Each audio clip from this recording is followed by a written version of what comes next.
I'm Brooklyn Hayes, and the first thing you need to know about my family is that joy is rationed, especially mine.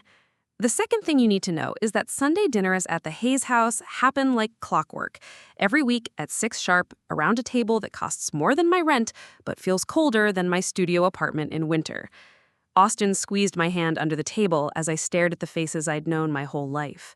My mother, Diane, sat at the head, her blonde highlights catching the chandelier light, already nursing her second glass of wine before we'd even touched our salads. My father, Gary, hunched over his phone, scrolling through construction project emails like they were more important than his daughters. Madison, perched to Mom's right, her posture magazine perfect, navy blazer pressed to within an inch of its life. Before we jump back in, tell us where you're tuning in from, and if this story touches you, make sure you're subscribed, because tomorrow I've saved something extra special for you. The only warmth in that dining room came from Grandma Rose, who sat beside me cutting her pot roast with surgical precision. At 83, she still had more backbone than the rest of the family combined. "So," I began, my voice steadier than my pulse, "Austin and I have some news." Mom's fork paused halfway to her mouth. Dad didn't look up. Madison's smile sharpened like she was preparing for battle. "We're engaged." I held up my left hand, where a vintage sapphire ring caught the light. Not a diamond. Madison would notice that immediately. Austin proposed last weekend at the Botanical Gardens. The silence stretched like taffy. Mom's wineglass found the table with a soft clink.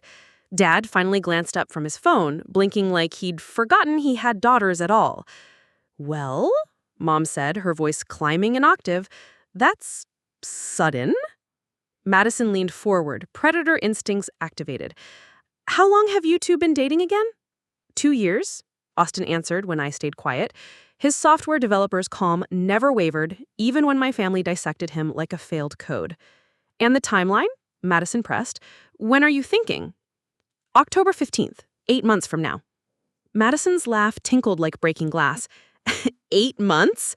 Honey, that's barely enough time to book a decent venue, unless you're planning something small. The word small dripped with condescension. In Madison's world, small meant failure. Small meant you couldn't afford better. Small meant you didn't matter enough for people to care. "Actually," I said, finding my voice, "I'm incorporating my pyrography work into the decor. Custom wooden pieces, burn designs for the centerpieces, personalized place settings. It'll be intimate, but artistic." The temperature in the room dropped 10 degrees. "Arts and crafts," Madison said, not even bothering to hide her sneer. "How unique." Mom jumped in with her peacekeeper voice, the one that always managed to cut me while protecting Madison. "Brooklyn's always been so creative. Remember in high school when she painted those murals? Very expressive." The way she said expressive made it sound like a diagnosis. "Pyrography is wood burning," I explained, though I knew it wouldn't matter. "It's an actual art form. I have a business, paying customers, commissions." "Of course you do, sweetie. But for a wedding? Don't you want something more traditional? More elegant?" Austin's hand found mine again, his thumb stroking across my knuckles. "Brooklyn's work is incredible," he said quietly. "She's turning it into something beautiful." Dad finally spoke without looking up from his phone. "Just don't go overboard with the budget." That was it. No congratulations, no excitement about how Austin proposed or whether I was happy, just financial concern and artistic dismissal. But Grandma Rose cleared her throat. "Well, I think it's wonderful," she said, her southern accent still thick after 60 years in California. "Your grandfather would have loved seeing your art at your wedding, Brooklyn. He always said you had magic in your hands." Madison's smile went nuclear. "Speaking of magic, you'll need all the help you can finding a dress that works with wood burning. I mean, won't the smoke ruin everything?" "Fire-resistant silk," I said without thinking. "There are materials specifically designed for artists who work with heat. I've been researching." I stopped myself, but too late. Madison's eyes lit up like I'd handed her ammunition. "Fire-resistant silk," she repeated slowly. "How very practical." The conversation moved on to Dad's latest construction project and Mom's book club, but I felt Madison watching me, calculating. She asked about guest lists and venues with the intensity of a tax auditor. When I mentioned the botanical gardens where Austin proposed, she wondered aloud if outdoor venues were reliable in October. When dessert came, store-bought pie because Mom never baked, Madison finally dropped her mask. You know, she said, cutting her slice into perfect triangles, Tyler and I have been talking about taking the next step too. Tyler, her college boyfriend who had been hanging around for 6 years without proposing, trust fund baby whose biggest decision was usually between tennis and golf. Really? Mom perked up like Madison had announced a cure for cancer. We're just waiting for the right moment, Madison continued, her eyes locked on mine. Everything aligns. Everything, including my wedding being over so she could have the spotlight back. Austin and I left before coffee, my engagement ring feeling heavier with each step toward the door. In the car, he reached for my hand. That went about as well as you expected, he said. Worse, I admitted. Did you see how Madison looked at me when I mentioned the fire-resistant materials? Like you'd given her blueprints to Fort Knox. We drove in silence until Austin pulled into my apartment complex. The building was old but charming, with brick walls and ivy that reminded me of the East Coast colleges I'd never attended. My studio took up half of my one-bedroom apartment, pyrography equipment organized with military precision on every available surface. You know she's going to try something, Austin said as we climbed the stairs to my second-floor unit. I know, I turned my key in the lock, breathing in the familiar scent of wood and creative possibility. But what can she really do? It's my wedding. Austin kissed my forehead, but his expression stayed troubled. Just be careful, document everything, and maybe don't share too many details about the fire-resistant materials. That night, after Austin went home to his neat downtown apartment with its view of the bay, I sat in my studio surrounded by half-finished projects. Wedding sample pieces covered my workbench, a delicate floral pattern burned into oak, guest book pages with intricate borders, menu cards that looked like vintage illuminated manuscripts. I picked up my favorite pyrography pen, the one with the finest tip for detail work, and began burning a design into a piece of maple. The familiar smell of heated wood filled my nostrils, centering me the way meditation never could. This was my sanctuary. This was where I made beauty from blank canvases. But Madison's face kept flashing in my mind, that calculating look when I'd mentioned fire-resistant materials. That smile that said she was already 3 moves ahead in a game I didn't know we were playing. I should have trusted my instincts. I should have kept my mouth shut. But it was too late now. The war had already begun. 3 months before my wedding, Madison transformed from distant sister to devoted helper overnight. The change should have been my first red flag, but I was drowning in vendor calls and venue visits, grateful for any support that didn't come with lectures about my unconventional choices. I know we haven't always been close, she said, appearing at my apartment door with coffee and a leather-bound planning notebook. I want to help make your day perfect. Madison never used words like perfect unless she was planning to destroy something. She settled onto my couch like she belonged there, her tailored white jeans and silk blouse making my studio apartment look shabby by comparison. Her engagement ring, a 3-carat diamond Tyler had finally produced after my announcement, caught the morning light streaming through my windows. I've already talked to the florist, she said, flipping through her notebook with the efficiency of a corporate takeover. White roses and baby's breath will complement your rustic theme beautifully. I nearly choked on my coffee. Rustic theme? Oh, well, with all the wood-burning elements. Madison's smile never wavered.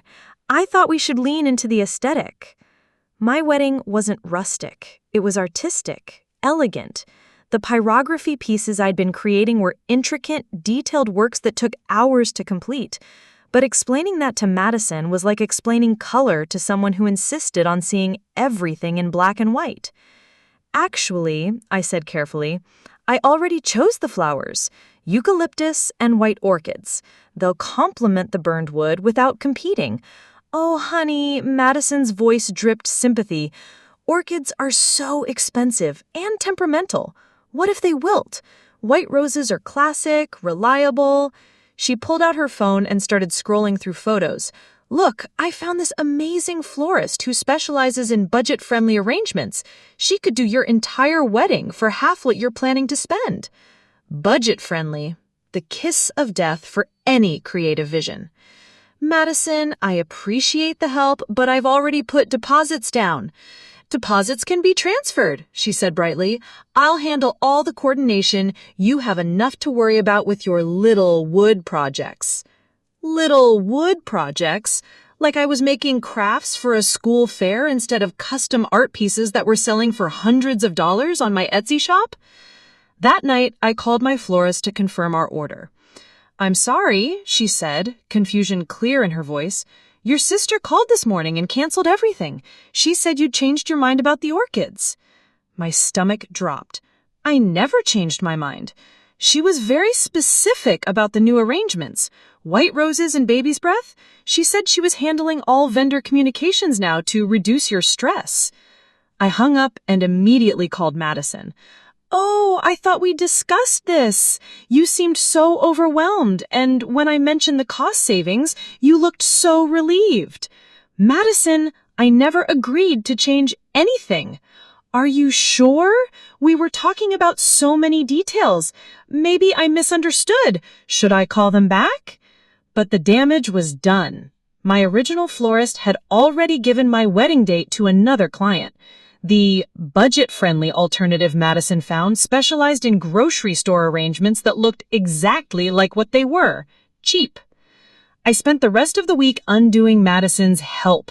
The venue coordinator was confused about why my wedding planner had scheduled a walkthrough without me.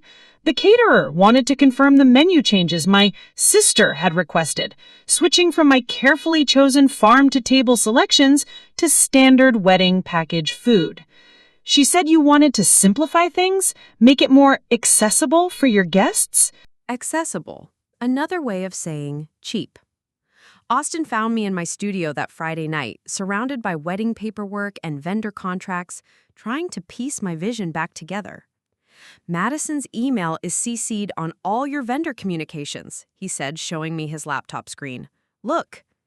There it was, in black and white. Every vendor had both my email and Madison's, with notes indicating she was my coordinator. I'd never authorized that. How did she get their email addresses? I asked. Austin's expression was grim. She must have copied them when she was helping you organize your contacts. My phone buzzed with a text from Jenna. Girl, your sister just called asking about your dress fitting schedule. I told her to ask you directly, but something felt off. Call me. Jenna Martinez had been my roommate in college and my best friend since. She was a ceramics artist with zero filter and a protective streak that could intimidate Navy SEALs. If she was worried, I should be terrified. She's trying to take over your wedding, Austin said quietly. But why? I sank into my work chair, exhaustion hitting me like a physical weight. She's getting married too. She should be focused on her own planning. When did she announce her engagement again? The Sunday after we told the family about ours. Austin nodded slowly. And when's her wedding date? She said they haven't set one yet, just that they're waiting for everything to align perfectly. The words tasted bitter as I said them. Brooklyn, Austin said gently, what if she's not trying to help you? What if she's trying to sabotage you? The word hung in the air between us like smoke. Sabotage. It sounded paranoid, dramatic. But as I looked at the mess of contracts and confused vendor emails scattered across my workspace, it felt terrifyingly accurate. That weekend, I drove to my studio space downtown, a converted warehouse I shared with 5 other artists. The building smelled like turpentine and creativity, filled with the comfortable chaos of people making beautiful things. My corner was organized like a surgical suite. Pyrographics pens arranged by tip size, wood pieces sorted by type and dimension, reference sketches pinned to a corkboard that covered one entire wall. This was where I'd been creating the custom pieces for my wedding, each one taking hours of careful, detailed work. The welcome sign was nearly finished, an intricate mandala pattern burned into a thick slab of reclaimed oak. The place cards were done, 150 individual pieces with guests' names surrounded by delicate botanical designs. But my masterpiece was still in progress. A large ceremony backdrop made from connected wooden panels, each one featuring a different stage of tree growth from seedling to full bloom. It was going to be stunning. It was going to be uniquely, undeniably mine. I picked up my finest tipped pyrographics pen and got to work on the final panel. The familiar ritual of heating the tool, feeling the perfect temperature against the wood, watching the design emerge from blank canvas, it centered me in a way nothing else could. But as I worked, Madison's voice echoed in my head. Little wood projects, arts and crafts, budget-friendly. 3 hours later, my phone rang. The caterer. I'm so sorry to bother you, but your coordinator called again about the menu changes. She's insisting you want the standard package instead of the farm-to-table options, but your deposit was specifically for the upgraded service. Coordinator. Madison had upgraded herself from helpful sister to wedding coordinator without my permission. There are no menu changes, I said firmly. And Madison Hayes is not my coordinator. Please remove her from all future communications. Of course, should I send the revised contracts to your email only? Yes. And can you note in my file that only Brooklyn Hayes or Austin Reed are authorized to make any changes? After I hung up, I sat in the silence of my studio, surrounded by the art that was supposed to make my wedding day special. But instead of feeling excited, I felt like I was fighting a war I didn't sign up for. My phone buzzed with another text from Madison. Hey, the caterer called about some confusion with the menu. I straightened everything out. You're welcome. That's when I knew Austin was right. This wasn't help. This wasn't sisterly support. This was sabotage. I should have known better than to invite Madison dress shopping. But 2 weeks after the vendor disasters, Mom suggested a girls' day to look at gowns. And I was still naive enough to believe that wedding dress shopping might bring out some buried sisterly instinct in Madison. It'll be fun, Mom said over the phone. Just us girls, like when you were little and we'd go shopping for school clothes. I remembered those shopping trips differently. Madison always got the first pick, a bigger budget, the patience. I got whatever was left over and lectures about being practical. But I agreed anyway, because the alternative was going alone, and even bad company felt better than no company when you're trying on the dress you'll wear on the most important day of your life. The boutique in downtown was the kind of place that whispered money. Hardwood floors, crystal chandeliers, and gowns displayed like museum pieces under soft spotlights. The sales associate who greeted us wore a black suit that probably cost more than my monthly rent. Ms. Hayes? She consulted her tablet. We have several appointments today. Are you the bride? That's me. I tried to project confidence, but my voice came out smaller than intended. Wonderful. I'm Caroline.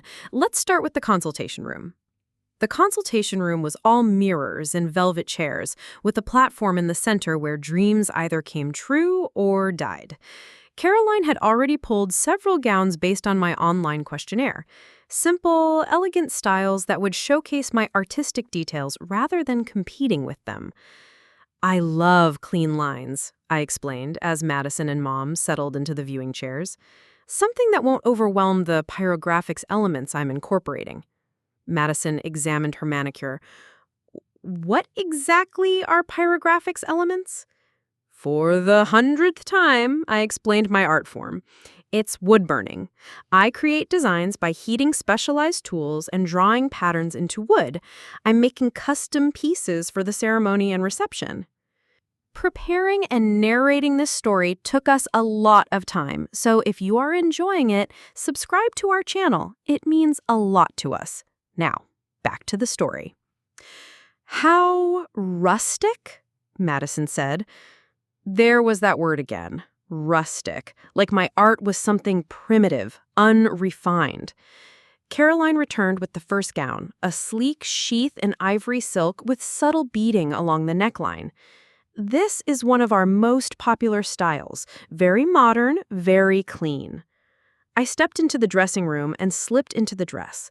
The silk felt like water against my skin, moving with me instead of fighting me. When I stepped onto the platform, even I had to admit I looked beautiful. "Oh, Brooklyn," Mom breathed. "You look stunning." Madison tilted her head critically. "It's very simple. Don't you want something with more presence, more drama?" "I like simple," I said, turning to see the back in the mirror. "It'll let the artistic elements shine." "But, sweetie," Mom said gently, "won't the smoke from your wood burning damage the fabric?" This was why I'd spent weeks researching materials. That's why I'm having the dress made with fire-resistant silk. It's specifically designed for artists who work with heat sources. Madison's head snapped up like a hunting dog catching a scent. Fire-resistant silk? "It's amazing technology," I said, warming to my subject. "The fibers are treated with special compounds that resist ignition. Artists use it for performance pieces, glass blowing, metalworking. It looks and feels exactly like regular silk, but it can withstand direct contact with heat sources." Caroline looked intrigued. "I've heard of those materials, but we've never worked with them. It would have to be a completely custom piece." "That's what I want," I said. "Something unique, something that incorporates my art instead of hiding from it." Madison stood up and walked around the platform, studying me like I was a problem to be solved. "And this fire-resistant silk, it's expensive?" "More than regular silk, but not prohibitively so. The real cost is in the custom construction." Madison returned to her chair, but I could practically see the wheels turning in her head. We looked at 6 more dresses. Each one beautiful in its own way, but none of them right. Madison tried on twice as many, each gown more elaborate than the last. Crystals, beading, layers of tulle that required 3 people to arrange properly. "I just want to see what drama looks like on me," she explained when Caroline suggested the largest, most ornate gown in the boutique. The dress was stunning and completely wrong for Madison. All that embellishment overwhelmed her slight frame, making her look like she was playing dress-up in her mother's closet. But she preened in front of the mirror like she had found her calling. "Tyler would die," she murmured, running her hands over the crystal bodice. "It's very grand," Mom said diplomatically. "It's 3 sizes too big and costs more than a car," Caroline said with professional tact. Madison's expression soured. "Well, obviously, it would be altered to fit." "The alteration costs alone would be significant, and the weight of all those crystals, it's not comfortable for long periods." "Comfort isn't the point," Madison snapped. "It's about making a statement." I watched her in the mirror, seeing something I'd never noticed before. Madison didn't want a wedding dress. She wanted a costume, something that would transform her into someone more important, more beautiful, more worthy of attention. When we finally left the boutique, I had measurements and plans for my custom fire-resistant silk gown. Madison had a stack of business cards and a bitter expression. "I still think you're making a mistake," she said as we walked to our cars. "That dress is going to look like a slip. Very underwhelming. I think it'll be perfect for what I want." "And what you want is wood burning?" Madison's voice carried that familiar edge of condescension. "At your wedding?" "Pyrographics demonstrations during the cocktail hour, custom burned place cards, a ceremony backdrop that tells our love story in wood. It's going to be beautiful." Madison stopped walking. "You're actually going to be burning wood at your wedding, with guests watching?" "It's art, Madison. It's what I do. It's..." She shook her head like she was trying to dislodge an unpleasant thought. "It's a fire hazard? What if something goes wrong? What if your dress catches fire?" "That's why it's fire-resistant," I said patiently. "But what if the fire-resistant treatment doesn't work? What if it's defective?" The questions came rapid fire, like an interrogation. I realized Madison wasn't worried about my safety. She was probing for weaknesses, looking for ways my artistic vision could fail. "The materials are tested extensively," I said. "Artists use them all the time." "Still," Madison pressed. "It seems risky, especially with such an expensive custom dress." That night, I called Jenna and told her about the shopping trip. "She was way too interested in the fire-resistant silk," I said, pacing around my studio, like uncomfortably interested. What kind of questions was she asking? Technical stuff, how it works, what could go wrong, whether the treatment could fail. Jenna was quiet for a long moment. "Brooklyn, promise me you'll be careful with your dress. Lock it up, hide it, whatever you need to do." "You really think she'd—" "I think your sister is capable of anything when she feels threatened. And that dress, your art, your whole vision, it threatens everything she thinks she deserves." After I hung up, I sat in my studio looking at the wedding pieces I'd been creating. Months of work, hundreds of hours of careful, detailed burning. Each piece was unique, irreplaceable. Madison couldn't copy my art. She didn't have the skill, the patience, or the vision. But she could destroy it. And for the first time, I wondered if that was exactly what she was planning to do. 2 months before my wedding, Madison dropped her bomb at another Sunday dinner. She waited until we'd finished Mom's overcooked chicken and were picking at store-bought apple pie, the kind of manufactured sweetness that left an aftertaste of disappointment. "Tyler and I have news," she announced, her voice carrying that carefully modulated excitement she used for board presentations. Tyler shifted uncomfortably beside her, his polo shirt wrinkled like he'd been fidgeting all day. He was handsome in that generic trust fund way. Sandy hair, weak chin, the kind of face that disappeared in crowds, despite costing more to maintain than most people's cars. "We're engaged," she continued, holding up her left hand where a 3-carat diamond caught the chandelier light. "Tyler finally made it official." Mom's wineglass hit the table with enough force to slosh Chardonnay onto the linen. "Madison! When? How? Why didn't you tell me?" "Last night." Madison beamed like she'd cured cancer. "Tyler took me to that little French place downtown. Very intimate, very romantic." Dad managed a grunt of approval without looking up from his phone. Grandma Rose raised an eyebrow, but said nothing, her silence speaking volumes. And the wedding? Mom was practically vibrating with excitement. "When are you thinking?" This was the moment I'd been dreading without knowing why. "October," Madison said sweetly, 6 months after Brooklyn's. The timeline hit me like cold water. 6 months after my October wedding would make hers April. Peak wedding season, prime venues, perfect weather, maximum attention. "That's wonderful timing," Mom gushed. "You'll have Brooklyn's wedding to learn from, see what works and what doesn't." Learn from. Like my wedding was a dress rehearsal for Madison's main event. "Actually," Madison continued, her smile sharp enough to cut glass, "we've been discussing some similar elements. That botanical garden venue Brooklyn mentioned, Tyler's family has connections there, and the farm-to-table catering concept is exactly what we had in mind." My fork stopped halfway to my mouth. "You're copying my wedding?" Madison's laugh tinkled like breaking crystal. "Copying? Sweetie, great minds just think alike. Besides, those aren't exactly original ideas." "The pyrographic elements are original," I said, my voice harder than intended. "Oh, those," Madison waved dismissively. "We're thinking more traditional decor. Elegant, timeless, something that photographs well." Photographs well?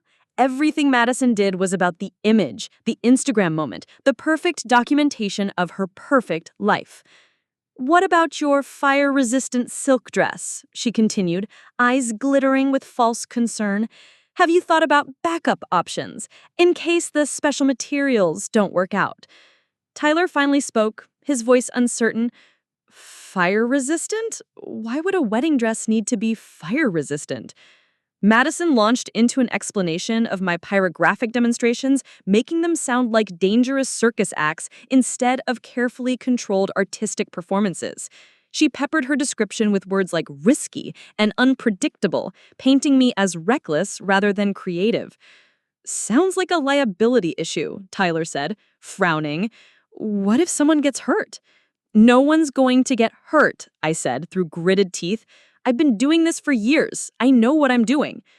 Of course you do, Madison said in that patronizing tone she'd perfected in law school. But accidents happen. Maybe you should have a traditional backup plan, just in case. The conversation moved on to Tyler's family connections and Madison's ideas for their perfect day. But I stopped listening. Every element she described sounded familiar. The garden ceremony, the farm-to-table menu, even the color palette of sage green and cream that I'd spent weeks perfecting. After dinner, Grandma Rose cornered me in the kitchen while I helped with dishes. That girl's got more nerve than a government mule, she said quietly, scrubbing a plate with unnecessary force. She's just excited, I said, though the words tasted like lies. Excited, my foot. She's playing games and you're the prize. Grandma Rose's weathered hands paused in their washing. Your grandfather used to say that envy was like fire. Give it fuel, and it'll burn down everything in its path. I thought about that as Austin and I drove home through the quiet streets of suburban San Diego. The neighborhoods here were all manicured perfection, every lawn trimmed to identical heights, every house painted in approved color schemes that wouldn't offend property values. She's not just copying your ideas, Austin said finally. She's trying to upstage you. With the same venue and menu? How is that upstaging? Austin pulled into my apartment complex and turned off the engine. Because she has Tyler's family money behind her, she can take your vision and make it bigger, more expensive, more impressive. Your artistic pyrographics become her trust fund extravaganza. The words hit like a physical blow because I knew he was right. Madison could afford the premium packages, the upgraded everything, the kind of wedding that would make mine look small by comparison. What if she's trying to sabotage my wedding so hers looks better? I asked. What if she's trying to sabotage your wedding so yours doesn't happen at all? That night I couldn't sleep. I kept thinking about Madison's questions, her sudden interest in my fire-resistant silk, her probing about backup plans. Around 2 a.m, I gave up and went to my studio. The welcome sign was nearly finished. The mandala pattern burned deep into the reclaimed oak. I picked up my finest pyrographics pen and added delicate vine details around the border, each line requiring steady hands and complete focus. This was my sanctuary. This was where I created beauty from blank canvases, where my vision became reality. Madison could copy my ideas, but she couldn't copy my art. She didn't have the skill, the patience, or the years of practice that went into each piece. But as I worked, her voice echoed in my head. Backup plans, just in case. What if she was planning to make sure I needed one? 1 month before my wedding, paranoia became preparation. Jenna found me in my studio at midnight, surrounded by sketches and fabric samples, working on what looked like a second wedding dress. Please tell me you're not making backup wedding favors, she said, setting down coffee and a bag of tacos from our favorite late-night spot. Backup dress, I said without looking up from the fire-resistant silk I was cutting. Austin thinks I'm crazy, but I can't shake the feeling that Madison's planning something. Jenna pulled up a stool and examined my work. The second dress was simpler than my original design, a sleek sheath that would showcase the pyrographic elements without competing with them. But the real innovation was in the materials. This silk looks exactly like the other one, she said, running her fingers over the fabric. That's the point. Same designer, same style, but this one has 3 times the fire resistance. Industrial grade. I held up a small sample piece and lit a match beneath it. The fabric didn't even scorch. It's what glass blowers use for their protective clothing. Jesus, Brooklyn, you really think she'd try to set your dress on fire? The question hung in the air between us. 6 months ago, I would have laughed at the suggestion. But 6 months ago, Madison hadn't infiltrated my vendor list, hadn't copied my wedding plans, hadn't interrogated seamstresses about fire-resistant materials with the intensity of a federal prosecutor. I think she'd do whatever it takes to make sure her wedding is the only one people remember, I said finally. Jenna was quiet for a long moment, watching me work. What do you need? For the next 3 hours, she helped me cut patterns and pin fabric. Jenna was a ceramics artist, not a seamstress, but she had steady hands and absolute loyalty. Together, we created a wedding dress that could survive anything Madison might throw at it. Where are you going to hide it? Jenna asked as we carefully packed the finished dress in a garment bag. Your place? Madison doesn't know where you live. Madison doesn't know I exist, Jenna corrected, which is exactly how I like it. Austin arrived as we were cleaning up, his software developer's logical mind immediately grasping what we had accomplished. You made a decoy dress, he said, admiration and concern warring in his voice. Insurance policy, I corrected. The original is still my first choice. This is just protection. From your own sister. The words sat heavy in the studio air, surrounded by the smell of burned wood and creative possibility. From my own sister. It sounded insane when he said it like that, but sanity had left the building weeks ago. She's been asking the seamstress questions, I said. Caroline called yesterday to confirm some details, and apparently Madison stopped by the boutique, wanted to surprise me by checking on the progress. Austin's expression darkened. What kind of questions? Technical stuff. About the fire-resistant treatment, whether it was applied to the entire dress or just certain panels, whether the treatment could be compromised. Compromised how? That's what I asked Caroline. Madison wondered if exposure to certain chemicals might affect the fire resistance, or if someone accidentally spilled something on the fabric. Jenna and Austin exchanged a look that confirmed my worst fears. This wasn't paranoia. This was preparation for war.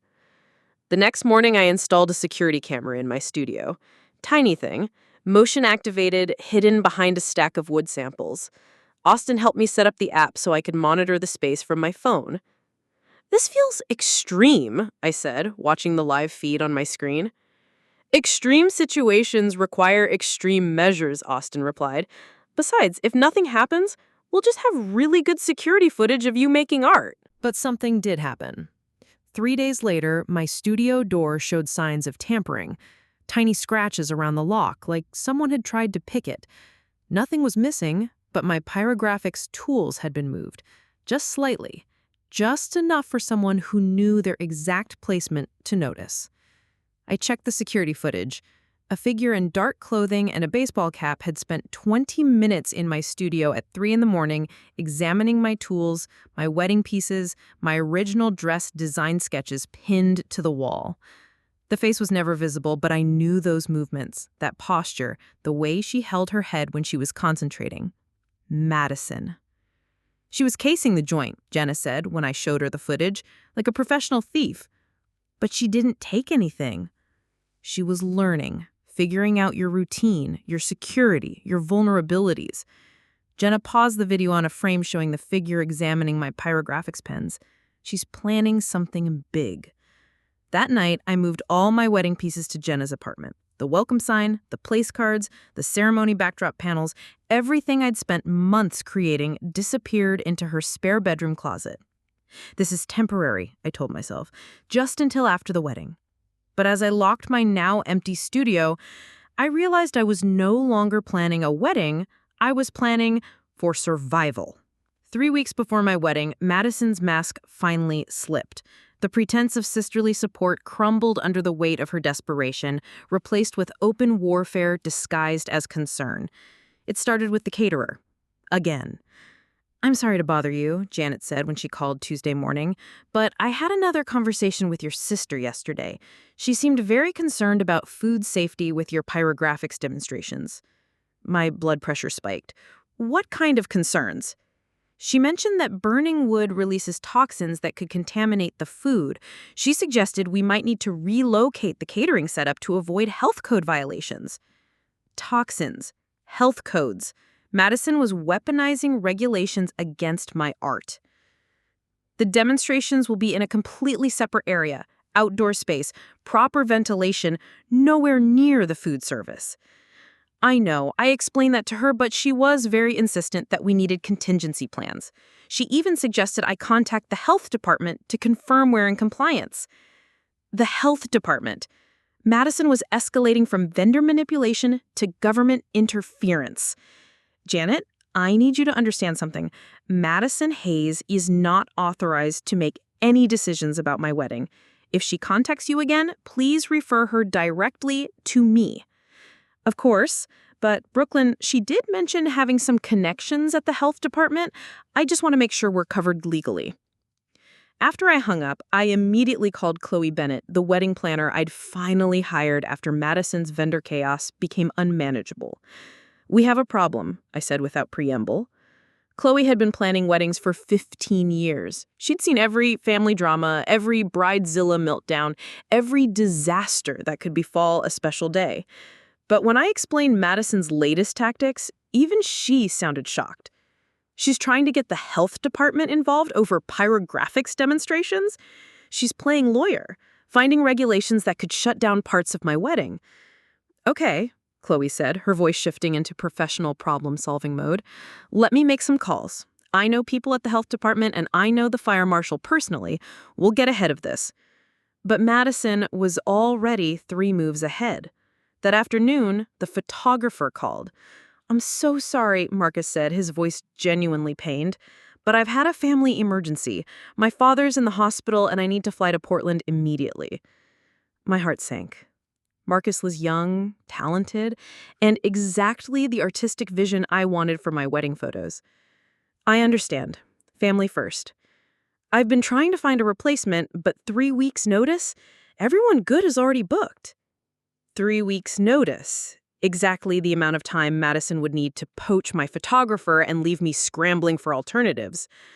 "Marcus," I said carefully, "did anyone contact you recently asking about your availability?" Silence. Then, "How did you know?" "What does she offer you?"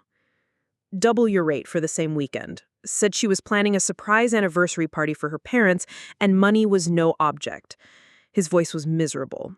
"Brooklyn, I'm so sorry. The hospital bills, I couldn't turn it down." Madison had bought my photographer. Family emergency, my ass. That evening, Austin found me stress-eating takeout Thai food on my couch surrounded by vendor contracts and backup plans. "How bad is it?" he asked, settling beside me. "Photographer's gone. Health department might shut down my pyrographics demonstrations. Madison has been calling vendors offering double their rates to switch to her mysterious anniversary party. I stabbed my pad thai with unnecessary violence. Oh, and she somehow got herself added to the venue's emergency contact list." Austin was quiet for a long moment. "We need to document everything." "I am documenting. I have emails, phone logs, witness statements. No. I mean, we need video evidence. Real proof of what she's doing." The next day, Derek Thompson appeared at my studio like an answer to prayers I hadn't known I was praying. He was young, maybe 25, with the kind of artistic intensity that came from having more vision than budget. "Jenna said you might need a videographer," he said, examining my pyrographics setup with professional interest. "She also mentioned your situation is complicated. That's one word for it." Derek listened to the whole story without interrupting, his expression growing darker with each detail. When I finished, he was quiet for a long moment. "I'll do your wedding for free," he said finally. "Derek, you don't have to." "Yes, I do. I've seen families destroy each other over money, over jealousy, over stupid shit that doesn't matter. But this?" He gestured to my wedding pieces, my art, my vision made tangible. "This is about crushing someone's soul, and I won't let that happen on my watch." That night, Madison called me directly for the first time in weeks. "Brooklyn, honey, I'm worried about you." Her voice was syrup over razor blades, sweet concern masking sharp intent. "Worried about what?" "All this stress you're putting on yourself. The health department questions, the vendor complications. Maybe it's a sign that you're trying to do too much." The health department questions, she'd instigated. The vendor complications, she'd orchestrated. I'm handling it. But should you have to? On your wedding day? Maybe it's time to simplify. Focus on what really matters. My art matters, Madison. Of course it does. But does it matter more than having a peaceful, beautiful ceremony? More than family harmony? Family harmony. Like she hadn't spent months systematically destroying both. What are you suggesting? Maybe skip the pyrographics demonstrations. Keep the wooden pieces as decor, but avoid the actual fire elements. It would solve all the regulatory issues. Skip the demonstrations. Abandon the live art that was supposed to be the centerpiece of my cocktail hour.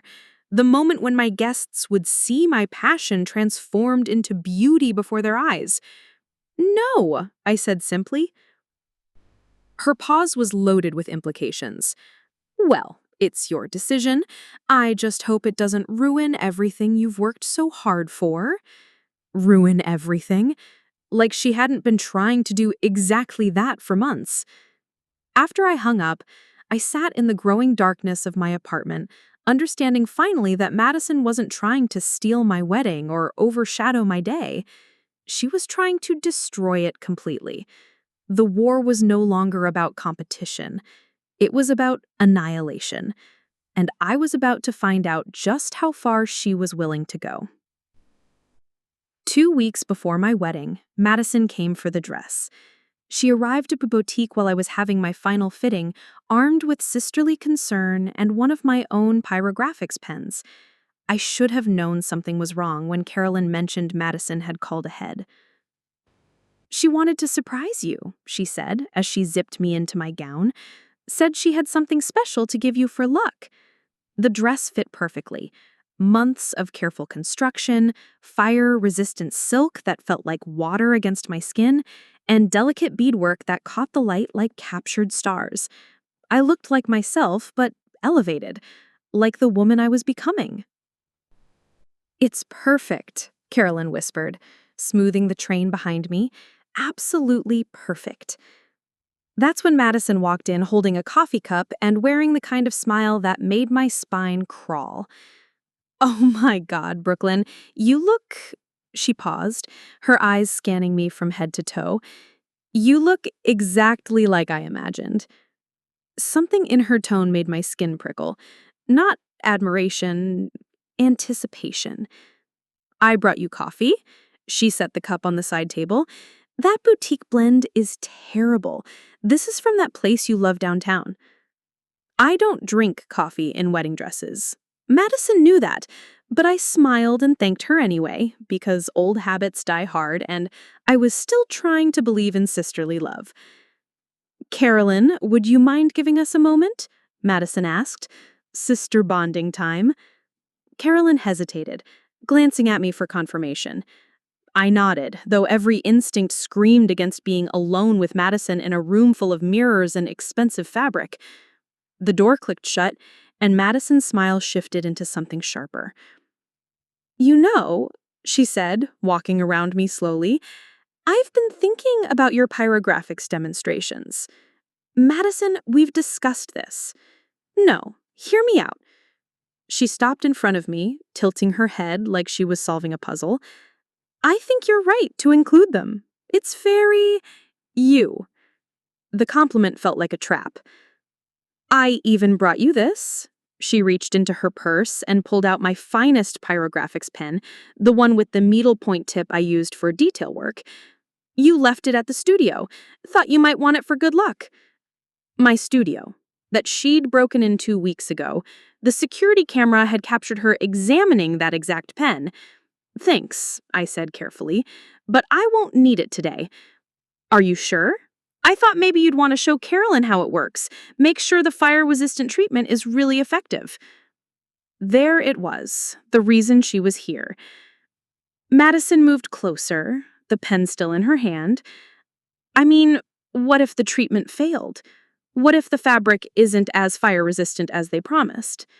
"Madison, put the pen down." I'm just curious. Her voice was innocent, but her eyes were calculating. You've invested so much in this technology. Shouldn't we test it? She stepped toward the train of my dress, the pyrographics pen heating up in her hand. I could smell the metallic scent of the warming tip. Madison, stop! Just a tiny test, a little spot where no one will see. I grabbed her wrist, but she twisted away and the pen dropped. Not accidentally, deliberately, right onto the center of my train. The fire-resistant silk should have been fine, should have resisted the heat, protected me like it was designed to do. But the coffee she'd brought wasn't coffee. I could smell it now, sharp and chemical as the fabric began to smoke. Solvent, something that would compromise the fire-resistant treatment, make the silk as flammable as tissue paper. The dress caught fire like it was soaked in gasoline. Madison stepped back, her hand flying to her mouth in perfect manufactured shock. "Oh my God! Brooklyn! I'm so sorry. It was an accident." But I saw her eyes. I saw the satisfaction she tried to hide behind fake horror. The flames spread faster than seemed possible, racing up the train toward the bodice. I grabbed for the zipper, desperate to get out of the burning dress before it reached my skin, but my fingers were shaking and the delicate mechanism wouldn't budge. Caroline burst through the door just as I finally freed myself from the gown, stepping out of the burning silk in my slip and bare feet. The dress continued burning on the floor, my months of dreams disappearing in smoke and ash. "Call 911!" Caroline shouted, grabbing a fire extinguisher from behind the counter. But it was too late. By the time the flames were out, my wedding dress was destroyed. Completely, utterly, irreplaceably destroyed. Madison was crying, actually crying, with tears streaming down her face and her voice breaking with apparent grief. "I'm so sorry. I just wanted to see how it worked. I never meant... Brooklyn, I'm so sorry." Caroline looked between us, confusion and horror warring on her face. "What happened?" "It was an accident," Madison said quickly. "I dropped the tool and the fire spread so fast." But I knew better. I could smell the chemical residue on the coffee cup she brought, could see the way she'd positioned herself for maximum damage, could read the calculation behind her tears. This wasn't an accident. This was destruction, pure and simple.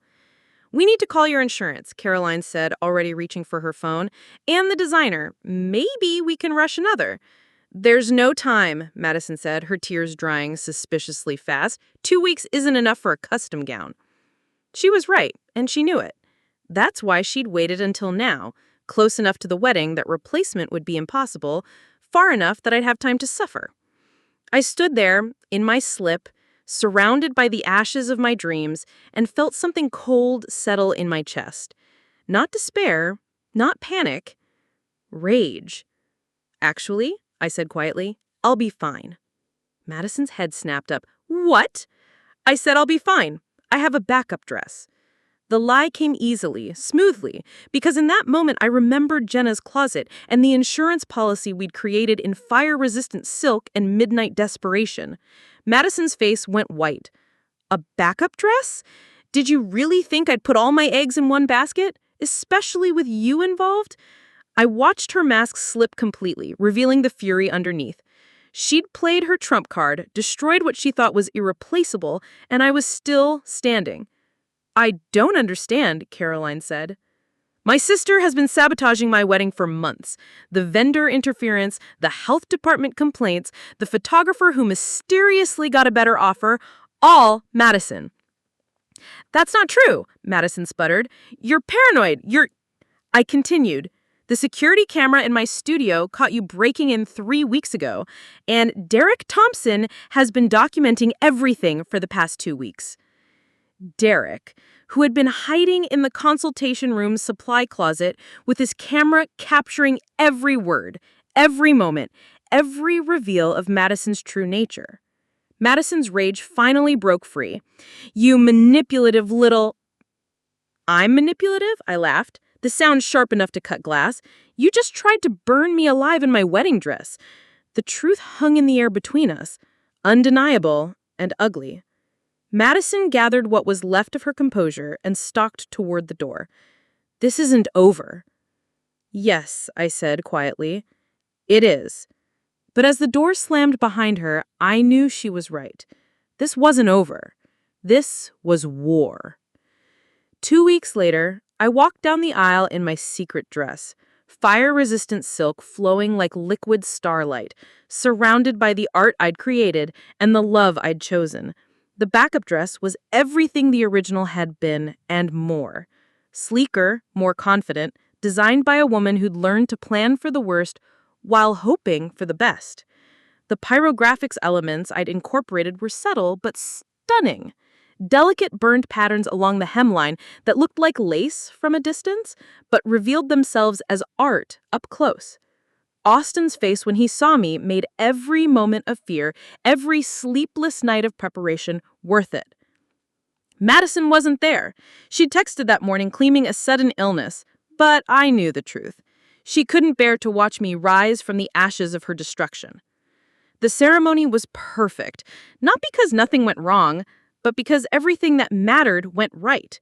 The wooden backdrop panels told our love story in burned images. 2 trees growing separately, then intertwining, then creating something new together. The place cards bore each guest's name surrounded by delicate botanical designs that had taken me hours to perfect. But the real triumph came during the cocktail hour, when I demonstrated my pyrographics techniques for our guests. Live art creation, fire and wood, and careful control turning blank canvas into beauty before their eyes.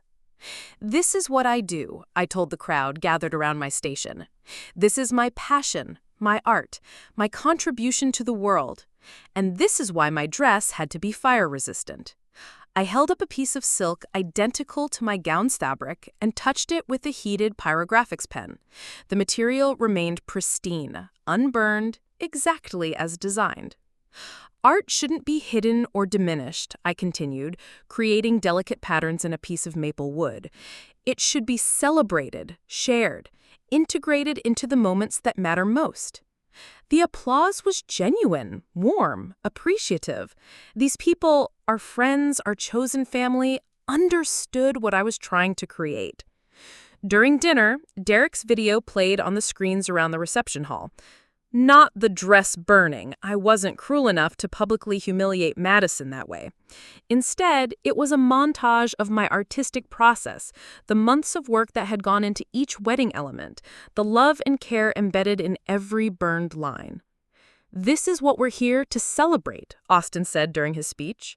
"Not just to celebrate our marriage, but to celebrate the art, the creativity, the unique vision that Brooklyn brings to everything she touches, including our relationship." Grandma Rose surprised me during the reception, pressing a small velvet box into my hands. "This was meant for you anyway," she said quietly. Inside was her mother's wedding ring, a delicate band of white gold with tiny diamonds that caught the light like stars, the ring that had been promised to the first granddaughter to marry. "But Madison's the oldest."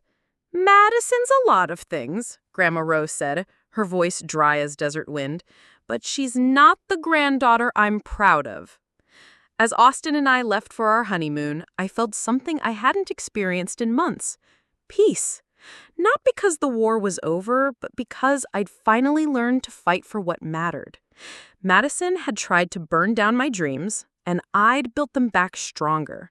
She'd tried to steal my spotlight, and I'd learned to create my own light. She'd tried to destroy my art, and I'd made it the centerpiece of the most important day of my life. The phoenix doesn't rise from the ashes by accident. It rises because it refuses to stay burned, and I was done staying burned. 1 year later, I stood in the gallery space I dreamed of my entire adult life, surrounded by my largest pyrographic installation to date. Phoenix Rising dominated the back wall. 12 connected panels that told the story of destruction and rebirth through fire and wood. The final panel showed a phoenix emerging from flames, wings spread wide, eyes fierce with purpose. The opening was everything I'd hoped for and more. Art collectors mingled with friends, examining pieces that had waiting lists months long. My Etsy shop had evolved into a full studio business, with commissions coming from across the country. The viral videos from my wedding, Derek's artistic documentation of my pyrographics process, had launched my career in ways I'd never imagined possible. Austin appeared beside me with champagne and that proud smile I'd grown to love. "How does it feel?" he asked. "Surreal," I admitted, watching a collector examine the price tag on one of my smaller pieces. A year ago, Madison was trying to convince everyone my work was just arts and crafts. And now? Now people fly across the country to commission pieces. The gallery buzz was interrupted by a familiar voice. "Brooklyn?" I turned to find my mother standing near the entrance, looking smaller than I remembered. She'd aged in the past year, stress lines deepening around her eyes, her blonde highlights growing out to reveal silver roots she'd always hidden. "Mom!" I kept my voice neutral. "I didn't expect to see you here." I wanted to see your work. Really see it." Her gaze moved across the Phoenix installation, taking in the intricate detail, the thousands of hours of careful burning that had created something unprecedented. "It's beautiful. Thank you." We stood in awkward silence until she spoke again. "Your father and I have been going to counseling." This was news. Dad voluntarily discussing feelings seemed as likely as Madison developing humility. "How's that going?" "Hard. We're learning things about ourselves we don't like. About how we enabled Madison, how we dismissed you, how our favoritism damaged both our daughters." Both daughters. As if Madison and I had suffered equally. "Where is Madison these days?" I asked. Mom's expression crumpled slightly. "She and Tyler divorced 6 months ago. She's struggling. Her law firm let her go after that video from her wedding went viral." Derek's footage of Madison's wedding disaster did go viral, but not in the way anyone expected. The video focused on Tyler's heroic efforts to extinguish the flames, his clear distress at Madison's reckless behavior, and Madison's immediate blame shifting when faced with consequences. Social media had not been kind. "She's asked about you," Mom continued, "about reaching out, maybe apologizing. Has she actually apologized, or has she just asked about it?" The silence was answer enough. "She's staying with us temporarily," Mom said, "just until she gets back on her feet." Of course she was. Madison always landed safely in the family net, no matter how far she fell. "Mom," I said gently, "I'm glad you're in counseling. I'm glad you're learning. But I can't be responsible for Madison's recovery." "I'm not asking you to, aren't you?" Because every conversation we've had this year has eventually circled back to Madison's feelings, Madison's struggles, Madison's needs. I gestured to the art surrounding us. "I built this. After she tried to destroy everything I cared about, I built something better." Mom looked around the gallery, as if seeing it clearly for the first time. The crowds of people appreciating my work, the red dots indicating sold pieces, the artistic vision that had triumphed over family toxicity. "I'm proud of you," she said finally. "Thank you. But I can't make my pride contingent on your approval anymore." Grandma Rose appeared with perfect timing, moving slowly but steadily with her walker decorated in hand-burned patterns I'd created for her. "There's my famous granddaughter," she said, her voice still strong despite her 84 years. Grandma Rose had moved in with Austin and me 6 months ago when living alone became too difficult. Our house had become a sanctuary for anyone seeking refuge from family dysfunction. "Diane," Grandma Rose nodded coolly at my mother, "I heard you were coming." "Mrs. Hayes?" Mom's voice carried decades of complicated history. "The art is beautiful." "Brooklyn's always been beautiful. Some of us just took longer to notice." The pointed comment hung in the air until a gallery patron approached with questions about commissioning a piece. As I explained my process and pricing, I watched Mom in my peripheral vision. She stayed for another 20 minutes, examining each piece carefully, reading the artist statements, asking Austin quiet questions about our life together. Before she left, she approached me one last time. "Madison wants to see you. She says she has things to say." "I'm sure she does, but I'm not ready to hear them." "When will you be ready?" I considered the question seriously. "When I believe she's genuinely changed, not just sorry she got caught.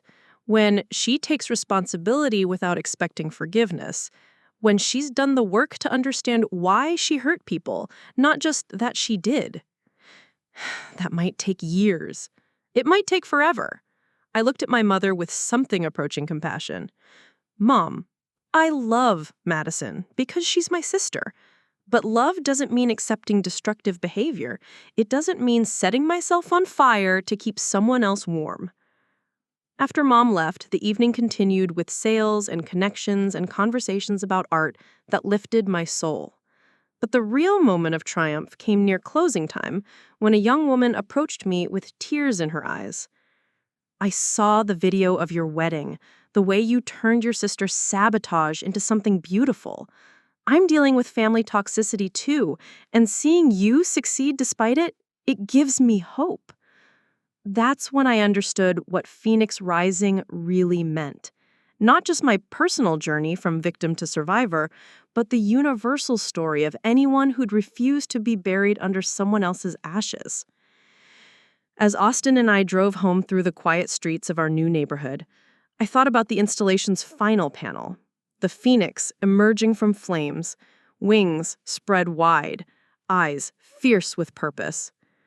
I'd learned something important this year. Phoenixes don't rise from ashes to prove anything to the people who lit the fires. They rise because that's what phoenixes do. They transform destruction into flight, pain into power, betrayal into beautiful art that inspires others to rise as well. Madison had tried to burn down my dreams, but she'd only given me better materials to build with. And I was still rising. Up next, you've got 2 more standout stories right on your screen. If this one hit the mark, you won't want to pass these up. Just click and check them out.